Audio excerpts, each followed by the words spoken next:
চৌধুরী আসামের সরকার মুখ্যমন্ত্রী আমার দলাইতে আসবেন, এসিজির সঙ্গে যারা যুক্ত আছেন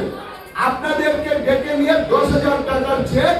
আমরা খুব সম্ভব 27 নভেম্বর খুব সম্ভব আমাদের সরকার মুখ্যমন্ত্রী আমাদের দলের নির্বাচন চলবে, উনি আসার জন্য উনি খুব সম্ভব ডেট ঠিক করেছে 27 নভেম্বর দেখবেন সব মহিলাদেরকে দিদিদেরকে নিয়ে আপনাদের অ্যাকাউন্টে 10,000 টাকা চেক করে দেবে। সম্ভব আছে ভারতীয় জনতা পার্টি আমাদের বিধায়ক মহোদয় থাকবেন, আমাদের সাংসদ মহোদয় থাকবেন, আমাদের মন্ত্রী কৌশিক রায় মহাশয় থাকবেন, আমাদের মন্ত্রী কৃষ্ণেন্দু পাল মহাশয় থাকবেন। সেই জায়গাতে যাবেন আপনারা, যে জায়গাতে আপনাদের যে টাইম দেওয়া হবে মহিলা উদ্যমী জন্য সরকার